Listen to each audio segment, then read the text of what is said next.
रबड़ बैंड की मदद से हम कैसे अपने सर में मौजूद ढेरों जुओं को आसानी से निकाल सकते हैं। जी हाँ, बिल्कुल। इस वीडियो में मैं आपको सिखाऊंगी कि सिर्फ एक रबड़ बैंड से हम अपनी जुओं को आसानी से कैसे निकाल सकते हैं और साथ ही साथ अपने हाथ पर गूंधा हुआ आटा लगाने से क्या होगा, और भी ज़िंदगी की छोटी छोटी सी ऐसी मज़ेदार सी टिप जो आपकी ज़िंदगी को बहुत ही आसान बनाएंगी और आपकी टाइम और पैसे दोनों की बचत होगी। देखने के लिए इस वीडियो को फुल वॉच करें। अगर आप चैनल पर नहीं हो तो चैनल को सब्सक्राइब कर दें। चलिए शुरू करते हैं। बिस्मिल्लाहिर्रहमानिर्रहीम। टिप नंबर 1 मेरी रिलेटेड है चाबी ताले से रिलेटेड। चाबी और ताले का इस्तेमाल तो हर घर में ही होता है, लेकिन अक्सर क्या होता है कि हमारे चाबी और ताले पड़े पड़े बहुत पुराने हो जाते हैं इस तरीके से, और इसके अंदर जंग लगना शुरू हो जाता है। जब हम इसके अंदर चाबी डालते हैं तो ये आसानी से नहीं निकलती और ना ही डलती है, और इसी तरीके से ऊपर वाली साइड पर भी ये जो होल होता है इसमें भी जंग लग जाता है, और ये ताला हमारा इजीली बंद भी नहीं होता और इजीली खुलता भी नहीं है। सिर्फ आपने करना ये है, इसका हल ये है कि आपने सरसों का तेल जो घर में अवेलेबल होता है, हम अपने बालों के लिए लगाते हैं, ये आपने ले लेना है। ये बहुत ही इफ़ेक्टिव है, इसमें आपको कोई पैसे नहीं खर्च करने पड़ेंगे। आपने सिंपल 2 से 3 ड्रॉप जो है वो लिए और इसके अंदर जो है वो आपने डाल देना है, क्योंकि काफ़ी देर पड़े रहने की वजह से उसके अंदर बहुत ज़्यादा जंग लग गया था। तेल डालने की वजह से वो बिल्कुल स्मूथ हो जाएगा, उसका जंग भी उतर जाएगा और आप अपनी चाबी को ईजिली इसके अंदर इन और आउट करवा सकते हैं। इसी तरीके से आपने तेल के कुछ ड्रॉप जो है ना इसके ऊपर वाले होल में भी डालने हैं, जिसकी मदद से ये ताला बंद होता है।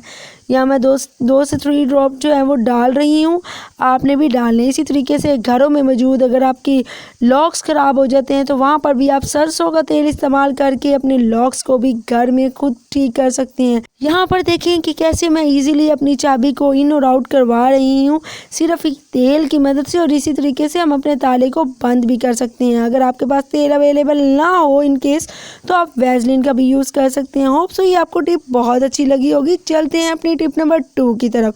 टिप नंबर 1 2 रिलेटेड है मेरी हैंड से रिलेटेड। अक्सर हम लोग काम करते हैं किचन में, ख़वातीन काम करती हैं, तो क्या होता है कि हमारे हाथ जो है ना वो अचानक से सडनली किसी भी गैर एहतियाती तदबीर के तौर पर हमारे हाथ जल जाते हैं। तो आपने फ़ौरी तौर पर क्या करना है, जो आटा होता है, जो गूंदा हुआ आटा है, वो आपने उस जले हुए पार्ट पर लगा देना है। जैसे ही अब आपका हाथ जलता है तो आपने इसके ऊपर लगा देना है। इससे आपको बहुत ज़्यादा ठंडक महसूस होगी और जले हुए का निशान भी नहीं बनेगा।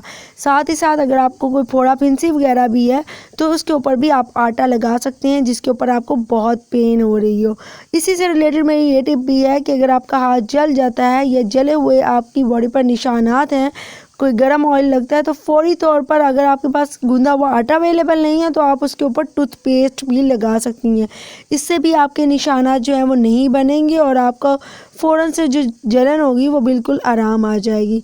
होप सो मेरी ये टिप आपको बहुत अच्छी लगी होगी, आपने ज़रूर ट्राई करनी है। साथ ही साथ मैं आपको बताती चलूँ कि टूथपेस्ट में ऐसे इंग्रेडिएंट्स होते हैं जो हमारी स्किन को वाइट और ब्राइट कर देते हैं, तो आप अपनी टूथपेस्ट को स्किन के ऊपर यूज़ कर सकते हैं। ये बहुत ही ज़्यादा इफ़ेक्टिव है, तो आप सबने इसे ज़रूर ट्राई करना है। उम्मीद करती हूँ ये मेरी आज की टिप आपको बहुत अच्छी लगी होगी। चलते हैं अपनी आज की मेजर टिप की तरफ, जो कि हमारी है टिप नंबर 3। जी हाँ, बिल्कुल। आपने देखा होगा अक्सर क्या होता है कि हम अपने सरों से जुएं निकालने के लिए कंघी का इस्तेमाल करते हैं, जिसको हम बारीक कंघी कहते हैं। लेकिन अब हम रबर बैंड को कैसे अपनी जुएं को निकालने के लिए इस्तेमाल कर सकते हैं। आपने कुछ रबर बैंड लेने हैं इस तरीके से, जो घरों में हम छोटे बच्चों की पोनियों के तौर पर इस्तेमाल करते हैं, बड़ी ही आसानी से अवेलेबल होती हैं। इस बारीक कंघी के बारीक बारीक दंदाने होती हैं, जब हम अपने सर में फेरते हैं तो बहुत सारी जुएं इसके अंदर फंस जाती हैं और हम उनको निकाल भी नहीं पाते। अगर हम निकालेंगे तो इस तरीके से कंघी जो है ना वो टूट जाती है। तो आपने क्या करना है, कुछ रबर बैंड ले लेने हैं जो आपके घर में इजीली अवेलेबल होते हैं। अगर नहीं भी हैं तो ये मार्केट में इजीली अवेलेबल हैं, बड़ी आसानी से सस्ते में मिल जाते हैं। तो आपने सिंपल इसको क्या करना है, इसके दंदाने में आपने इसको फोल्ड करते जाना है, बिल्कुल इस तरीके से जैसे यहाँ पे मैं फोल्ड कर रही हूँ। आपने इसी तरीके से इसको फोल्ड करते जाना है कि आपके सारे दंदाने ऑलमोस्ट जो हैं वो इस रबर बैंड से फिल हो जाएं, यानी ये सारे रबर बैंड इसके ऊपर फोल्ड हो जाएं। ऐसा करने से आपका एक इतना छोटा सा और इतना प्यारा सा ऑर्गेनाइज़र बन जाएगा जो आपके टाइम और पैसे दोनों की बचत करेगा। जो आप अपना टाइम इस पे सर्व करते हैं और आपकी कंघी भी ख़राब हो जाती है इसको जुएँ निकालते निकालते, और आपकी जुएँ जो ढेरों सारी फंस जाती हैं तो वो आपकी इससे आसानी से निकल जाएंगी। कोशिश किया करें अपने सर को साफ़ रखा करें। नहाने के बाद जो है ना वो गीले बालों को बिल्कुल बांधा ना करें, उसमें चुटियाँ ना किया करें। ऐसा करने से भी जुएँ बहुत ज़्यादा प्रोड्यूस हो जाती हैं और ख़ासतौर पर वो बच्चियाँ जो स्कूल जाती हैं उनके सरों में बहुत ज़्यादा जुएँ आ जाती हैं। तो अपनी बच्चियों को भी नसीहत किया करें कि स्कूल में अपने हेड को कवर करके रखा करें ताकि मज़ीद जो है वो जुएँ ना आएँ। और अब ये हमारा ऑर्गेनाइज़र तैयार है। अब आप इसको सर में जब बालों पे फेरेंगे तो इजीली आपके ढेरों जुएँ आसानी से आ जाएंगी और निकल भी जाएंगी। होप सो मेरी आज की ये टिप्स आपको बहुत अच्छी लगी होंगी। अच्छी लगी है वीडियो को लाइक शेयर सब्सक्राइब करना मत भूलिएगा और अच्छा सा कमेंट भी कीजिएगा जिससे हमारी हौसला अफजाई होती है। मिलती हूँ अगली वीडियो में, तब तक दीजिए इजाज़त। अल्लाह हाफिज़।